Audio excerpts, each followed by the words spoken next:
नमस्ते जी। जनक नंदिनी ज्योतिष में आप सभी का एक बार फिर से स्वागत है। आज मैं जन्म कुंडली के विषय में चर्चा नहीं करने जा रहा हूँ। वास्तुशास्त्र ऊपर मैं चर्चा करूँगा। वास्तुशास्त्र का तात्पर्य यह हुआ कि व्यक्ति जिस मकान भवन में रहता है, निवास करता है, उसको कैसे देखा जाए कि मेरे लिए वह मकान अच्छा साबित होगा या बुरा साबित होगा। मकान हम बनाते हैं तो किस दिन आरंभ करना चाहिए, किस नक्षत्र में, किस लग्न में। इसके अलावा मकान में क्या कहाँ पर निर्मित होना चाहिए, जैसे किचन कहाँ हो, पूजा घर कहाँ हो, भंडार कहाँ हो, मालिक का मास्टर बेड कहाँ हो, ऐसे। इसके अलावा और बहुत सारी बातें होती हैं जो अति आवश्यक है। आप सभी लोग देखते हो किसी किसी ने बहुत शौक से मकान बनाया, ज़मीन खरीदी, मकान बनाया, भव्य मकान बनाया, या जितनी जिसकी हैसियत उसके अनुसार से बनाया, लेकिन उसका परिणाम उनके लिए अच्छा नहीं रहा।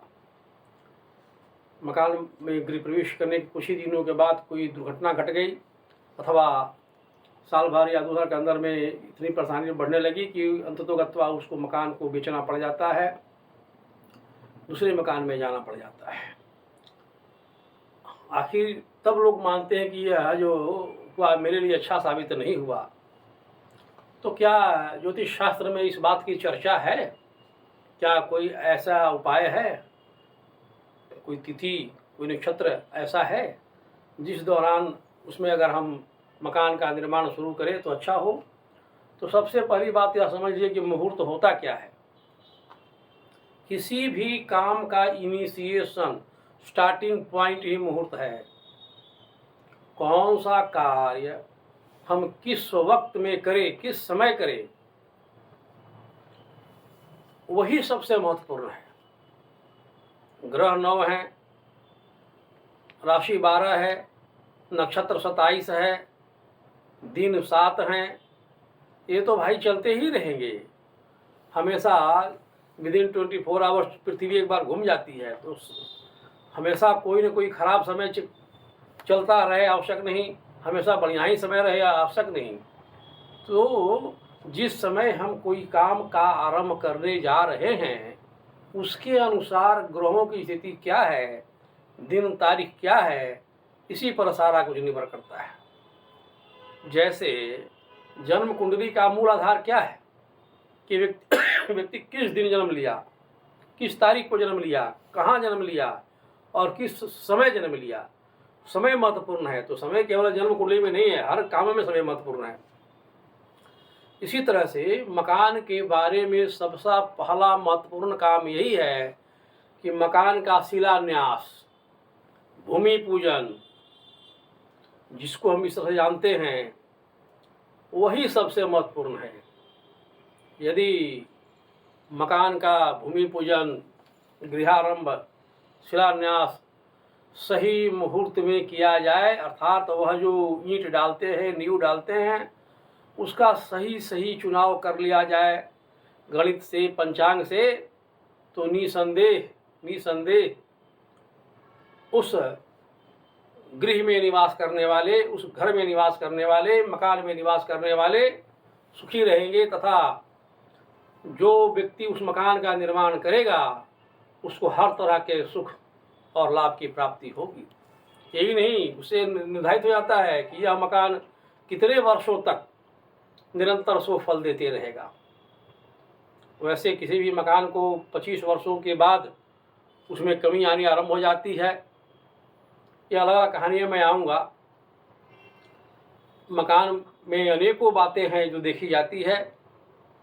मैं जब विशेष रूप से चर्चा करूँगा तो मैं इस बातों को आपको बताते जाऊँगा। आज मैं संक्षिप्त रूप में ही सही, लेकिन जो भी बातें मैं बताने जा रहा हूँ वो अति महत्वपूर्ण है। प्रायः हम सभी लोग ज्योतिष जी, पंडित जी के पास जाते हैं कि हमको मकान का निर्माण करना है, कोई शुभ तिथि बताइए। मेरे पास भी आते हैं लोग, तो मैं तो उन्हीं लोगों को बताता हूँ जो विशेष तौर पर शौक़ से मकान बनाना चाहते हैं। ऐसे नहीं कि पैसा है तो चल दिए पूछने के लिए, वो मालूम लग जाता है कि ये व्यक्ति किस उद्देश्य से आया है। तो प्रायः पंडित जी लोग या मैं भी यही करता हूँ, पंचांग में जो तिथि वार दिन नक्षत्र दिया हुआ है, लग्न भी लिखा रहता है कि कितने बजे से कितने बजे तक, वो बता देते हैं। तो क्या गलत है? नहीं, सही है।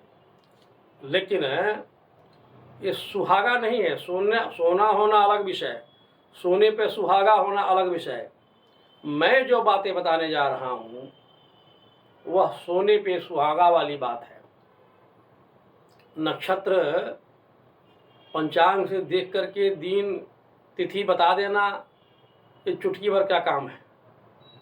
जब चाहिए आप देख लीजिए, 5 मिनट मालूम पड़ जाए किस तारीख कोई है, इतने से बजे से इतने बजे तक है, जजमान में खुश, चले जाइए फ्री फंड में देखना है। तो मैं उन बातों को नहीं करने जा रहा हूँ। अब ऐसा क्या मैं बताने जा रहा हूँ, तो उसका मैं एक उदाहरण देता हूँ।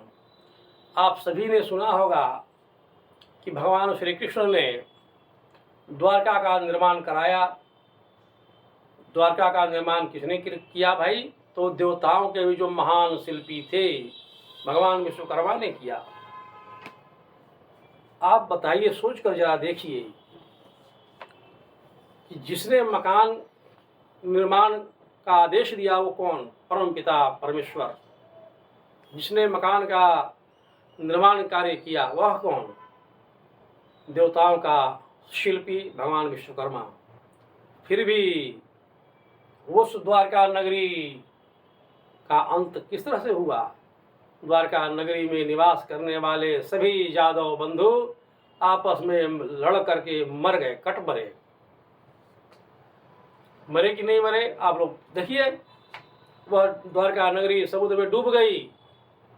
ऐसा क्यों हुआ? आप यदि इस पर थोड़ा सा भी विचार करेंगे तो पता लग जाएगा। आप ग्रंथ उठा करके देखिए।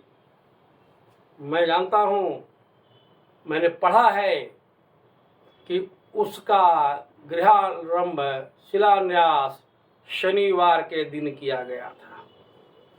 तो शनि के बारे में तो आप लोग सभी जानते हैं। तो शनिवार के दिन गृहारंभ किया, शिलान्यास किया, भूमि पूजन किया, जो भी कह लीजिए, परिणाम सामने आया। आज पंचांग उठा करके देखिए, शनिवार को मिलता है कि नहीं? मिल जाएगा आपको। कोई ऐसा दिन ही नहीं है। 7 दिन में 7 दिन शिलान्यास, गृह प्रवेश इत्यादि शादी ब्याह सब का दिया रहता है। मैं भी देखता हूँ। मैं भी पहले ही समझता था बहुत वर्षों तक, लेकिन जब ज़्यादा विशेष उतरा, इधर उधर पढ़ाई हमने की, देखी बातें, तो समझ में मूल बात आई कि एक होता है चलता है, हाँ हाँ ये भी चलेगा, यही स्थिति है पंचांग वाला। लेकिन वो गुरु गंभीरता उसमें नहीं है। तो क्या है? क्या मैं कोई अनोखी बात बताने जा रहा हूँ? नहीं, मैं भी वही बातें बताऊंगा जो धर्म ग्रंथों में लिखी, लेकिन पंचांग में संभव नहीं, कतई संभव नहीं। पंचांग वाले दे भी नहीं सकते, क्योंकि कई तरह की बाधाएं आ जाती हैं। मैं जो बताने जा रहा हूँ वो केवल और केवल दिन, वार, नक्षत्र और ग्रह पर आधारित है। इसका यह नहीं कि अब खरमास में शिलान्यास नहीं होगा, तो 2 महीना तो 12 महीने में खरमास ही रहता है। उसके बाद 4 महीने आषाढ़ शुक्ल पक्ष एकादशी से अगहन शुक्ल पक्ष एकादशी तक कोई काम ही नहीं होता है। विष्णु जी का तो सोए हुए हैं, तो 6 महीना तो गया। तो क्या 6 महीना में होगा? नहीं। यही, इसको अलग मैं निंदा नहीं कर रहा हूँ, जो फैक्ट है, बात समझ में आएगी, मैं उसी बात बता रहा हूँ। मेरे कथनानुसार वही दिन, वही तारीख, वही नक्षत्र और वही ग्रह, चाहे कभी भी पड़े, हर मास में पड़े या भादों में पड़े, इसे कोई लिहाजा नहीं। यदि आ जाए और उस समय गृहारंभ किया जाए तो समस्त कामनाओं की सिद्धि अवश्य होती है। यह मैं बाद में अब बताऊंगा, पहले समझिए। यह देखिए, कोई भी मकान में 4 दीवार होगा ना भाई, उत्तर दक्षिण पूर्व पश्चिम, ये तो होना ही होना है। बीच में आपको बालकनी कोई ठूस जाता है भरी, वो इसमें नहीं आता है। जमीन के ऊपर जो प्लिंथ बनता है, पाइलिंग के बाद ऊपर जो आता है, इसको प्लिंथ हम लोग बांधते हैं, वही है वास्तु का अधिकार। खुली भूमि में वास्तु का कोई लेना देना नहीं। जब आपने शिलान्यास किया तो शिलान्यास के पहले आपको अपनी भूमि का चयन और निर्धारण, सीमांकन करना ही होगा। ऐसे ही कर दिए और बाद में बाउंड्री दे रहे हैं, बाउंड्री नहीं बना रहे हैं, ये बेकार है, फालतू की बात है। कभी भी पिंड से बाहर शिलान्यास नहीं होना चाहिए, सबसे महत्वपूर्ण बात है। बाउंड्री आप दे दीजिए, कोई दिक्कत नहीं, लेकिन शिलान्यास के पहले एकदम, इसलिए नक्शा पास कराना होता है। सरकार भी कहती है ना कि नक्शा पहले पास करा के ले आओ।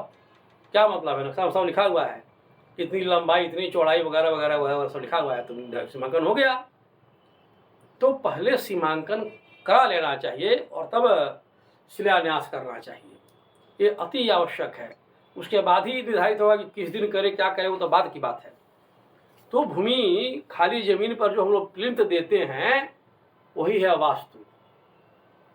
अब देखिए, वास्तु पुरुष देवता माना गया है, हमेशा उल्टा सिर सोता है, मतलब पेट के बल सोता है वास्तु पुरुष। तो देखिए, वास्तु पुरुष पूजा का स्थान उत्तर पूर्व कोने में होता है, जिसको हम लोग ईशान कोण कहते हैं। नमामि शमीशान निर्वाण रूपम लिखा तो है। तो ईशान कोण तो ये है, उत्तर और पूर्व के कोने में ही ईशान कोण है, यही पूजा स्थल है, पूजा घर यही है। तो सबसे पहले इसका चयन कीजिए। शिलान्यास कहाँ पर करे? ये चारों दिशाओं में कहाँ पर हो? तो शिलान्यास यहीं से होगा। क्यों होगा? कि शिलान्यास के पहले वास्तु पुरुष की पूजा की जाती है। उसमें आप लोग देखते होंगे कि नाग वगैरह रखा जाता है, सर्प रखा जाता है ना भाई, इसलिए तो यहाँ रखा जाता है। तो पूजा यहीं से शुरू हो, शिलान्यास यहाँ होगा। क्यों होगा? क्योंकि भगवान भोलेनाथ का स्थान यही है। ये देवताओं के भी देवता है, देवों के भी देव महादेव हैं, आशुतोष हैं, अपने बिना मकान के रहते हैं, लेकिन दूसरों को मकान देने में तनिक भी हिचकिचाते नहीं हैं। तो ये है। अब क्या मतलब है इसका? लोग क्या करते हैं, अच्छे से वास्तुविद घूम रहे हैं, वो क्या करवा देंगे कि नहीं नहीं लिखा है पंचांग में, वो जानता है दक्षिण दिशा में होता है, अग्नि कोण में, अग्नि कोण में लोग करवा देता है। यहाँ पर यह है अग्नि कोण, एकदम गलत है, एकदम फालतू की वो बात कर रहे हैं। पूजा तो यही होगी, नींव वहीं डाला जाएगा। एक शब्द है खात आरंभ, खात का मतलब खुदाई, खुदाई। शिलान्यास के बाद पहले क्या होता था? अब ना पाइलिंग हो गया जी, ये पाइलिंग करो, पाइलिंग। पहले क्या होता था? जमीन को खोदते थे, फिर वहाँ ले जाकर के नीचे खोद करके दीवार उठती थी और ऊपर जमीन के ऊपर आता था, तब लोग कहते कुर्सी भर आ गया, कुर्सी भर आ गया। तो वह जो खुदाई आरंभ करनी है, अब तो खुदाई का जमाना रहा नहीं, सब लोग पाइलिंग ही करते हैं। तो पाइलिंग भी क्या है, खोद कर ही तो शुरुआत करते हैं। तो अगर बिना पाइलिंग के बना रहे हैं तो भी शिलान्यास यही होगा, लेकिन पहली खुदाई यही होगी। अब इसको ऐसे समझिए, पाइलिंग का आरंभ यहीं से होगा, यही अग्निकुंड से पाइलिंग का आरंभ होगा। ये नहीं कि यहाँ शिलान्यास कर दिया और कहीं से भी खोदना शुरू कर दिया, एकदम गलत बात है। नहीं, कारण देखिए, सामान्य रूप में दक्षिण और पश्चिम दिशा सदैव ऊंचा रहना चाहिए। मकान निर्माण का पहला सूत्र है कि गृहारंभ में या मकान में, गृहारंभ तो छोड़िए, मकान में दक्षिण पश्चिम का कॉर्नर है, जो एरिया है, जो भाग है, वो हमेशा ऊंचा होना चाहिए। ये लिखा। पहली बात तो देखिए दक्षिण यहाँ, पश्चिम यहाँ, यह जो कॉर्नर है ये हमेशा ऊंचा होना चाहिए। ये दीवार और ये दीवार जहाँ मिलती है ऊंचा होना चाहिए। तो जब हम खुदाई यहाँ से करेंगे ही नहीं, शुरुआत यहाँ से हम इधर से कर देंगे तो इधर तो बहुत टाइम लगेगा। तो जहाँ से खुदाई वहाँ से निर्माण कार्य आरंभ। तो इस कॉर्नर से दाहिने घूमते हुए ऐसे करना चाहिए पाइलिंग, और दीवार भी का निर्माण जोड़ यहीं से शुरू होगा, ऐसे करते हुए बढ़ते जाइए। इसको हमेशा 1 ईंट 2 ईंट से ऊंचा रखिए दीवार को, इस कॉर्नर को, तब मकान सही रहेगा, नहीं तो परेशानी बढ़ जाएगी। अब प्रायः नक्शा में आप देखेंगे तो पूर्व दिशा ऊपर लिखा मिलेगा। लोग देते हैं, बड़ा बड़ा जानकारी वाले लोग हैं, उसमें कोई फर्क नहीं पड़ता, पूर्व विरोध है कि दक्षिण, कोई फर्क नहीं पड़ता। मैंने जो पढ़ा इंट्रेंस किधर से हो, मुख्य द्वार किधर से हो, तो सबसे बेहतरीन मकान वही जिसका मुख्य द्वार इंट्रेंस उत्तर दिशा से हो। इसमें भी इतना कन्फ्यूजन है कि मत पूछिए। घुसते समय उत्तर कि निकलते समय उत्तर, अरे मूर्ख कहीं के, घुसने और निकलते क्या देना है। जिस दीवार में दरवाजा हो वो उसी मुख का कहा जाएगा। तो 4 दिशाएं, 4 दीवार होते हैं, उत्तर दक्षिण पूर्व पश्चिम। अगर हमारा इंट्रेंस यहाँ से है तो क्या लिखा है, उत्तर दिशा की दीवार है ना जी, तो उत्तर दिशा हो गया। अब यहाँ ना रखे इधर से मेरा इंट्रेंस है तो ये दीवार पश्चिमी है तो पश्चिम दिशा से हो गया। यही तो हिसाब है, इसमें क्या निकलने और बाहर इसे कुछ नहीं। कुछ लोग पूछते हैं कि सर घुसते समय को, घुसते समय क्या लेना है। 4 दीवार में जिस दीवार में आपने दरवाजा खोला वो उसी तरफ का माना जाएगा, घुसने और निकलने का कोई लेना नहीं है। क्लियर। वास्तुशास्त्र कहता है कि सर्वोत्तम मकान हर मामले में वही है जिसका निकास द्वार उत्तर दिशा की ओर हो। उसके बाद पूरब मनाही किसी की नहीं है, चारों दिशाओं में ही द्वार हो सकते हैं, सबका स्थान अलग अलग है, कहाँ पर होगा एक अलग बात। यह नहीं समझ लेना है कि उत्तर वाला सबसे बढ़िया बोल रहा हूँ मैं तो उतरे होना चाहिए, ऐसा नहीं।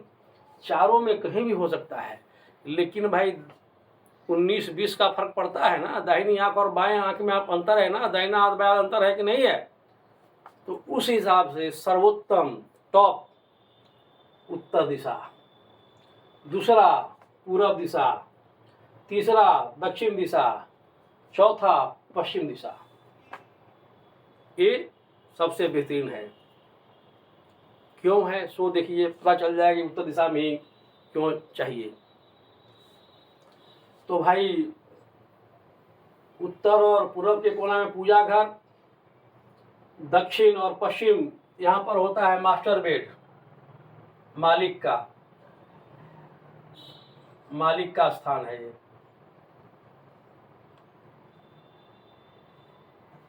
सॉरी मैं उल्टा बोल गया, मालिक का नहीं है ये।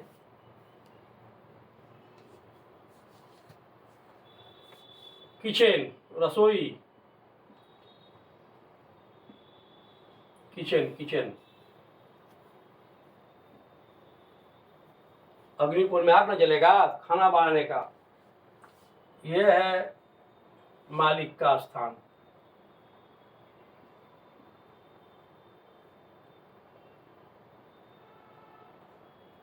मालिक का रूम, यह है अतिथि,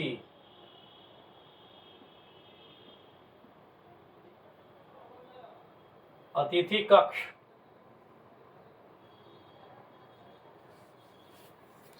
पूजा घर, रसोई का घर किचन, मालिक का और अतिथि कक्ष। अब आप थोड़ा ध्यान दीजिए, मंदिर जहाँ बना हो वो सबसे शुभ स्थान होगा कि नहीं, होना है।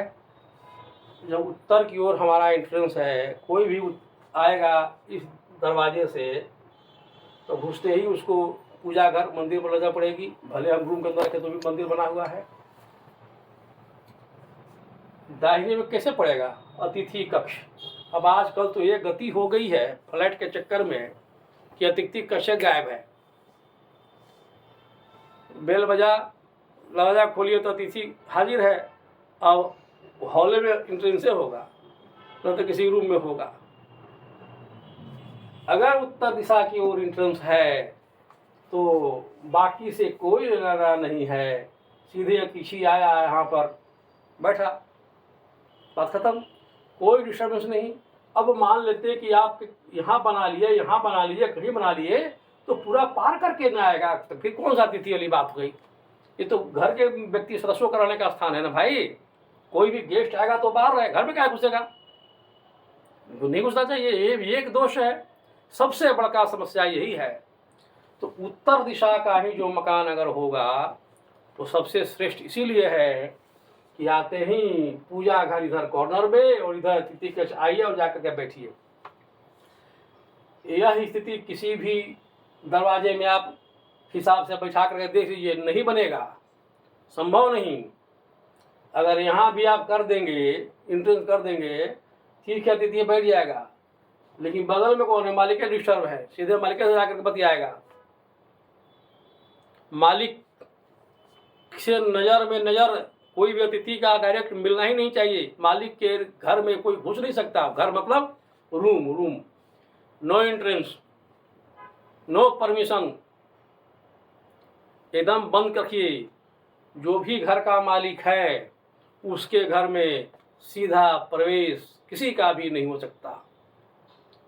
तो किसी का मतलब ये थोड़ी उसकी पत्नी का नहीं होगा, उसके बच्चे का नहीं होंगे, उसकी बच्चियों के नहीं होंगे, इसके अलावा किसी का नहीं हो सकता। हाँ, घर में आया, कहीं बैठा, चाय पानी पिया, तब हो जाए, कोई दिक्कत नहीं। लेकिन सीधे आया और मालिक के घर में घुस गए, ये बहुत भारी दोष है। सब दोष गुण आपके अंदर वो डाल देगा। मालिक ही घबराया तो घर चौपट हुआ, नाश हो जाएगा। ऐसी ऐसी समस्या आएंगी, समझ में नहीं आएगा। अब यहां से अगर इंटरेस्ट हो तो आओ कहानी खत्म है। कलयुग में प्राण अन्नगत है, मतलब जैसा अन्न वैसा मन। जैसा आप अन्न खाएंगे, भोजन करेंगे, उसी तरह की आपकी मानसिक स्थिति रहेगी।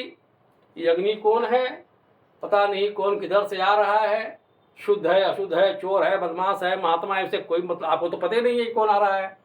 सीधे आया, किचन नहीं है, उसकी दृष्टि पड़ी, अच्छा नहीं, बहुत गलत बात। इधर आएगा तो मालिके है, ये भी खत्म। अगर पूर्व दिशा से आया तो भी किचन सामने है और पूजा घर सामने है, लेकिन अति बैठने का जगह नहीं है। इसीलिए मैं कहता हूँ, मैं ही नहीं कहता हूँ, लिखा हुआ है कि उत्तर दिशा का मकान सर्वश्रेष्ठ। लोग कहते हैं कि ये जगह ना हलई, मेन रोड से रोडवा पर जेने पड़ा गई, ये बहुत समस्या है, ये जगह ना हलई। वास्तु का पहला नियम है कि जब आप अपने मकान से बाहर कदम रखे, पैर बाहर रखे दरवाजा से, तो आपका पैर अपनी ही जमीन में पड़नी चाहिए, रास्ता में नहीं पड़नी चाहिए, नाला में नहीं पड़नी चाहिए, नदी में नहीं पड़ना चाहिए, दूसरे की जमीन में नहीं पड़नी चाहिए। ये नियम है वास्तु का सबसे पहला नियम। मकान से बाहर जब भी कदम रखे तो अपनी ही जमीन में रखे। यहाँ तो दूसरे का जमीन हड़प लेते हैं लोग, 2-2 इंच के लिए मार हो जाता है, 1-1 फीट के लिए तो गोली चल जाती है। तो कैसे हमारे में हड़प ले ले, ना है तो कम से कम देहात में ओरी चूने के लिए छप्पर पे से पानी गिरता है, उसको ओरी बोलते हैं। भारी झगड़ा होते रहता है कि हमारे वाले चुहा दिए। लोग क्या करते हैं, जहाँ तक जमीन है, देखिए मैं देखता हूँ पटना में का, मैं बहुत जगह जाता हूँ, गाँव में भी देखता हूँ, पूरा जमीन जो उसको बांट करके मिला या वो खरीदा, चप्पे पर वो घेर लेगा, वहीं से मकान खड़ा कर देगा। देखिए समझ जाते हैं, हमको लोग ले जाते हैं वास्तु शास्त्र दिखाने के लिए, मालूम पड़ जाता है कि आदमी छोड़ा उड़ा नहीं है जमीन, तो हम कह देते हैं कि अब इसमें हमको क्या देखना है, मैं वापस चलता हूँ। क्या हो गया, क्या हो गया सर, क्या हो गया पंडित जी, क्या हो गया, दूसरे के जमीन में तुम घर में से कुछ निकलेगा जी, ये तो सर्वनाश को कह कैसे रखा हुआ है। तो पहला नियम कि अपनी ही जमीन में कदम रखिए, चाहे दरवाजा कहीं हो। आप बताइए ये कैसे होगा, तो कुछ ज़मीन छोड़ के बनाइए। बहुत ज़्यादा दिक्कत है तो 2 फीट तो छोड़िए, बाउंड्री तो दीजिए। 2.5 फीट 3 फीट छोड़िए, ठीक है। इधर से नहीं, रोड आपका दक्षिण की तरफ पड़ रहा है तो कैसे करें? तो उसका नियम है, जब कोई मकान में दोष हो तो एक से अधिक दरवाज़ा खोल देना चाहिए। मकान के वास्तु को ठीक करने का सबसे पहला नियम। मान लिया उत्तर दिशा में मकान नहीं है, कहीं कहीं भी मकान हो, परेशानी बढ़ रही है, समझ में नहीं आ रहा है, बीमारी कौन न कौन बीमारी रह रहा है, कोई ना कोई केस मुकदमा लगा रहा है, झगड़ा होते पैसा खूब कमा रहे हैं, धन हानि होती चली जा रही है, वास्तु में दोष है, तो क्या काम करें? बिना पंडित जी को बुलाए, इसलिए मैं वीडियो बना के डाल रहा हूँ। आप देखिए कि आपके मकान में एक और दरवाज़ा खुल सकता है कि नहीं। एक दरवाज़ा तो होगा जिसे अंदर आते होंगे, तो सबसे पहले दरवाज़ा खोलिए। ये दरवाज़ा मतलब नहीं कि बड़ा सा गेट खोल दिया, ऐसा कुछ नहीं। आदमी के आने जाने भर दरवाज़ा होना चाहिए। अब आप जब ज़मीन में जगह नहीं छोड़े हैं तो किसके यहाँ खोल दीजिएगा दरवाज़ा? वो तो सटा करके वो भी खींचे हुए होगा बाउंड्री, तो दरवाजा नहीं खुलेगा। ये बड़ी समस्या आ जाती है। तो जब आप जगह छोड़कर बनाएंगे तो इंट्रेंस अपना उत्तर से रखिए। उत्तर से निकलने के बाद इधर जाना हो जाइए, ये है इंट्रेंस, रोड दक्षिण दिशा में है, कोई फर्क नहीं पड़ता। आप इधर से आइए घूमते हुए, चलिए बाहर। मकान का मालिक उत्तर से ही निकलेगा, उसके परिवार के लोग उत्तर से ही निकलेंगे मकान से। उसके बाद चूंकि रोड इधर है, इधर जाना तो घूम के आओ, सीधे सिंपल उपाय। यहाँ तो ज़मीन छोड़ना नहीं है तो समस्या आती है। तो पहली बात यही है। अब देखिए, मैंने वास्तु पुरुष की चर्चा की थी कि उल्टा सोता है, औंधे मुंह सोता है। तो वास्तु पुरुष जब सोता है तो उसका सिर रहता है यहाँ पर, यह है वास्तु पुरुष का सिर।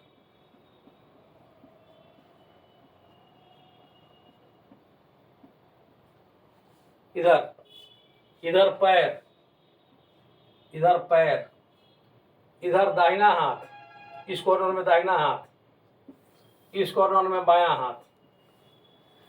वास्तु पुरुष उल्टा सोते हैं, सिर हमेशा ईशान कोण में भगवान भोलेनाथ में निश्चित हैं।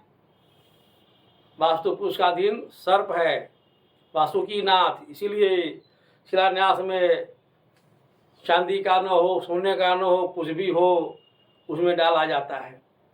कछुआ डाला जाता है, क्यों? पृथ्वी का भार उन्हीं के ऊपर है। कच्छपा अवतार भगवान का हुआ है कि नहीं हुआ है? तो वास्तु पुरुष इधर हमेशा सिर करके सोएगा। दाहिनी भुजा अग्नि कोण, बाईं भुजा अतिथि, और मालिक का तरफ पैर। अब पैर और सिर में अंतर समझ रहे हैं क्यों होता है? डायगोनल देखिए, तिरछा तिरछी देखिए, डायगोनल देखिए। आप जब मालिक उठे तो उसके ठीक सामने डायगोनल भगवान भोलेनाथ को प्रणाम करें, यही इसका विधान है। नज़र इसकी इसके ऊपर होनी चाहिए। इसको देखिए, अतिथि आपके यहाँ आया हुआ है तो उसको भूखे रखिएगा कि खाने पीने की व्यवस्था कीजिएगा, तो भोजन पानी खाना पीना कहाँ बनेगा? अग्नि कोण में। देखिए डायगोनल, ज्योतिष वास्तु ऐसे ही फालतू का नहीं बना हुआ है। अतिथि को आते ही आदमी भोजन पानी की व्यवस्था करना हम लोगों का सबसे पहला दायित्व है। तो किचन यहाँ आमने सामने। वास्तु में यही 4 चीज गड़बड़ा जाता है तो लोगों को परेशानी घेर लेती है। पहली बात। दूसरी बात कि लेटरिन बाथरूम बना देते हैं लोग। बाथरूम में उतनी समस्या नहीं है, जिसने लेटरिन शौचालय में बहुत समस्या है। किसी भी कॉर्नर में शौचालय नहीं होगा, किसी भी कॉर्नर में शौचालय नहीं होगा। कॉर्नर का मतलब क्या? जहाँ पर 2 दीवारें मिलती हो, पश्चिमी दीवार उत्तर दीवार मिला, ये कॉर्नर हो गया। किसी सूरत में मत रखिए शौचालय, बर्बाद हो जाइएगा। वंश वृद्धि खत्म हो जाएगी। वंश वृद्धि का बुरा मत मानना भाई, मैं ज्योतिष समझा रहा हूँ। वंश वृद्धि का तात्पर्य पुत्र की उत्पत्ति से ही है। भले आज के विज्ञान, आज के संविधान मान ले, उससे कोई फर्क नहीं पड़ता। वंश वृद्धि का तात्पर्य यही है कि पुत्र की उत्पत्ति बंद हो जाएगी। अगर यहाँ पर आपने लेटरिन बाथरूम में कोने में बना दिया, आपका कोई न कोई जला पागल हो जाएगा, मंद बुद्धि हो जाएगा, बौरा जाएगा, एकदम कोई पगला जाएगा। पागल से कौन विवाह करेगा? अगर विवाह के बाद पागल हो गया, अपने बाल बच्चा को फेंक देगा छत पर से। मैं इसी पटना में ऐसे व्यक्ति को जानता हूँ, इसी पटना में महेंद्रू में उनका निवास है। आज से 15 साल पहले की बात है। प्रतिष्ठित व्यक्ति थे। बीटा में मैं उसमें रहता था। तो एक व्यक्ति ने कहा कि प्रकाश बाबू, इनको बहुत दिक्कत है, ऐसे ऐसे दिक्कत है। तो हमने, मेरे मुँह से निकला कि सब तो वास्तु में परेशानी होती तब होती है, आप मकान बनाए हैं क्या जी? या तो जी हाँ बनाए हैं। कितना दिन हो गया? 4-5 साल? तो हाँ 4 साल हुआ है।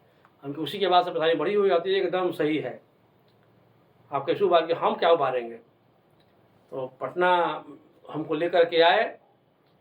जैसे ही उन्होंने प्रवेश किया तो हमको लगा कि जो जगह कुछ खाली हुई थी उनकी, वो जगह, बहुत बड़े आदमी हैं, वो 4 मंजिला मकान था।